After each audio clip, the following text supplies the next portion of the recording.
Close your eyes for a moment and listen. Not to the hum of your air conditioner or the distant drone of a modern interstate, but to a sound that has been extinct for nearly a century. It's a rhythmic, metallic clack, clack, clack, clack. The sound of iron-rimmed wheels striking cobblestone. In our world of silent electric engines and 500-mile-an-hour flights, we have lost something vital: the texture of travel. We used to feel every mile in our bones. We used to smell the journey, the scent of hot axle grease, the sharp tang of horse sweat, and the dry, choking dust of a summer road. But there was a specific feature of early travel, a hidden danger found inside the very cabins we sat in, that dictated exactly how long you were expected to live if the horses got spooked. You probably remember seeing these cabins in movies, but you've likely forgotten the deadly lurch that made every journey a gamble with gravity. Before the shock absorber, there was the thoroughbrace. These were thick, multi-layered leather straps that the entire cabin sat upon. It didn't just bounce, it swung. Imagine being trapped in a wooden box for 14 hours, swaying like a pendulum. Travelers spoke of land sickness, a nausea so profound it rivaled the worst Atlantic crossings. But the swaying wasn't the mystery. The mystery was the deadly lurch. If a driver took a corner too fast, the cabin wouldn't just tip, it would whip violently because of those leather straps. Why did we keep them for hundreds of years? Think about the effort of a 19th century journey, the smell of old, cracked leather upholstery, the taste of grit in your teeth. You didn't just go somewhere, you survived it. The thoroughbrace was kept because it was the only thing that prevented the wooden frame from shattering on the brutal frontier ruts. It was a choice between seasickness and a total structural collapse. Eventually, steel springs and paved turnpikes silenced the swinging cabin. But as we made the cabins safer, the places we stopped became more dangerous, especially when you consider that in the 1700s, checking into an inn didn't guarantee you a bed of your own. In fact, it often meant sharing a blanket with a total stranger who might not be there when you woke up. If you were traveling by post-chaise or stage, the way station was your only refuge.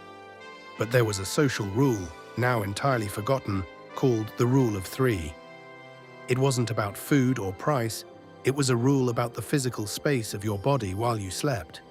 If the inn was full, the innkeeper had the legal right to do something to your sleeping arrangements that would be considered a crime today. Picture the common room, the smell of wood smoke and stale ale. The floorboards are uneven, worn down by thousands of boots. You'd pay your copper, hoping for a quiet night, only to find that the Rule of Three meant the innkeeper could place two other travelers in the same bed as you. You'd sleep shoulder to shoulder with people you'd never met, guarding your boots with your life. This forced intimacy was the price of mobility. It ended only when the railroad introduced the concept of the private berth. But while we were finding privacy in our beds, we were losing our sense of where we actually were on the map. A problem the Romans had solved 2,000 years prior with a mysterious golden zero. We see them now as mossy rocks in the English countryside or the Italian hills. But to a Roman traveler, these were the GPS of the ancient world. However, every single one of them, thousands of stones across 3 continents, pointed toward a single physical object in the center of Rome that no longer exists. Without this golden zero, the entire Roman postal system would have collapsed. Feel the texture of the stone, cold, rough, and permanent. A Roman soldier would strike these with his spear to mark the pace. These stones didn't just tell you the distance, they told you who was responsible for the road's safety. The Millenarium Aureum, or the Golden Milestone, was the literal center of the world from which all distances were measured. It was a gold-clad bronze monument. When the empire fell, the zero vanished, and for 1,000 years travelers were once again lost in the woods. But as we regained our bearings in the 18th century, we developed a way to travel that required no roads at all, only the strength of 2 men's shoulders and a very specific kind of silence. In the 1700s, if you were wealthy, you didn't want your feet to touch the filth of the street. You used a sedan chair. But there was a privacy paradox here. The chair was designed to keep you hidden behind silk curtains, yet the people carrying you knew every single one of your secrets. There was one specific sound, a rhythmic grunt and scuff, that signaled to everyone in the neighborhood exactly who was visiting whom, and why it was usually a scandal. Imagine the interior of that chair. It's cramped, smelling of expensive perfume and the damp wood of the box. You're being hoisted 4 feet off the ground. Outside, the city is a cacophony of shouting vendors and pig iron wheels, but inside it's a tiny, swaying sanctuary. The grunt and scuff was the sound of the chairman, the poorest workers in the city who acted as the invisible engines of the elite. They were eventually replaced by the hansom cab, and later by a machine so terrifying that the British government passed a law to literally kill its progress using a man with a red flag. Long before Henry Ford, there were steam-powered carriages. They were fast, efficient, and they were about to revolutionize the world in the 1860s. But they were stopped by the Red Flag Act. The mystery isn't that the law existed, it's why the law was actually passed. It wasn't about safety, as the government claimed, it was about a hidden fear of the horse. The steam carriage hissed, it spat embers, it smelled of sulfur and hot iron. It was a dragon on the road. The law required a man to walk 60 yards ahead of every mechanical vehicle, waving a red flag to warn people. This effectively limited speeds to 4 miles per hour. The law was pushed by the horse-drawn carriage lobby to keep their monopoly. It stifled automotive innovation for decades. But while the roads were being choked by legislation, the tracks were becoming a place of ultimate luxury, and a very strange mystery involving a heavy velvet curtain. George Pullman's sleeper cars were the height of 19th century luxury, but they featured something called the vanishing berth. During the day, you sat in a normal seat. At night, a porter would perform a mechanical ballet that transformed the entire room. However, there was a constant underlying anxiety for travelers, the upper berth fear. People believed that if the train braked too hard, the bed would fold back up into the ceiling with them inside. The smell of the Pullman was distinctive, a mix of expensive cigars, coal smoke, and the heavy, dusty scent of that green velvet. You'd hear the click-clack of the tracks, amplified by the steel floor. It was a rolling palace. No one was ever actually swallowed by a bed, but the fear was so prevalent that it appeared in comedy sketches for 40 years. It was the price of compact travel, but as humans were learning to sleep on the move, we were also perfecting a way to make objects travel even faster than people, through a series of hidden veins beneath the city streets. In the early 1900s, if you sent a letter in New York or Paris, it didn't travel by truck. It traveled by air. Huge underground networks of pneumatic tubes carried canisters at 35 miles per hour. But there was a whistle in the walls that residents used to hear. It was a specific frequency that told you a canister was stuck, and if it wasn't cleared, the entire system could explode from the pressure. The sound was a low, haunting thrum. The canisters were cold, heavy brass with leather gaskets.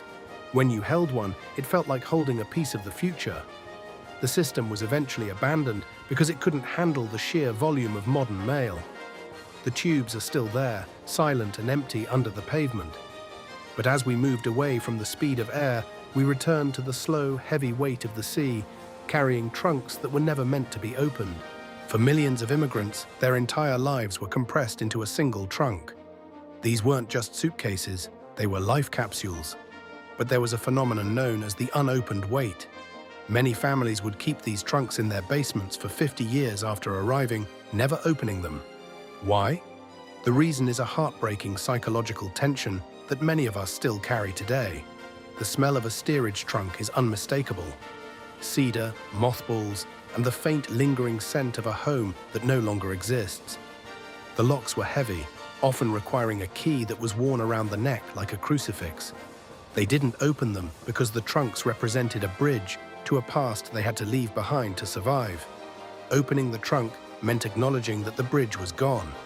This heavy, stationary memory stands in stark contrast to the most beautiful way we ever viewed the world, from a glass trap at the end of a train. In the 1940s, the Hiawatha trains featured a rear car made almost entirely of glass. It was called the Skytop Lounge. It offered the most breathtaking views in history. But there was a glass trap effect. Because of the way the air moved around the back of the train, the view was often obscured by something the engineers didn't account for, something that made the perfect view look like a nightmare. You'd be sitting in a swivel chair, a cocktail in hand, the world blurring past at 100 miles per hour. the sun would be hitting your face through the curved glass. It was the peak of mid-century modern travel. The trap was the soot. The steam engines of the era belched black smoke that the aerodynamics of the car sucked right onto the glass, coating the perfect view in a layer of grime within minutes. It required constant cleaning at every stop. But as the trains faded, we took to the roads ourselves, armed with a folding paper maze that defined the American family vacation. Before Google Maps, there was the AAA Triptych, a custom-bound flipbook map created just for your specific trip. The tension was the folding maze. If you took a wrong turn, the triptych became useless. You had to rely on a tiny orange-hued map light built into the dashboard or clipped to the visor. There was a specific etiquette to the map light. You only turned it on in emergencies because every child was told it was illegal to drive with the interior light on. Remember the sound of the paper, the crinkle of a fresh map being unfolded across the entire front seat, blocking the driver's view. The smell of the gas station where you'd stop to ask for directions. A mix of gasoline, stale coffee, and the salty scent of pretzel bags. The illegality of the interior light was a myth parents told to keep from being distracted, but it became a core memory for a generation of travelers. The triptych and the map light were the final tools of a world where you could actually get lost. We have traded the tension of travel for the certainty of arrival. We no longer worry about sharing a bed with a stranger, or soot covering our windows, or getting lost in a paper maze. But in losing the friction of the journey, have we lost the journey itself? Those old things. The heavy trunks, the swaying carriages, the whoosh of the pneumatic tube, they forced us to be present. They made the world feel vast, mysterious, and occasionally a little bit dangerous. Today, we move through the world in a sterilized bubble, arriving at our destinations without ever having left. What is the one thing you remember from the slow days of travel? Was it the smell of your grandfather's old car? The specific way a train whistle sounded at night?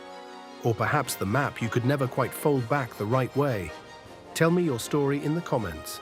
Let's reconstruct the texture of the world, one memory at a time. Because as long as we remember how it felt to move, these things aren't truly forgotten.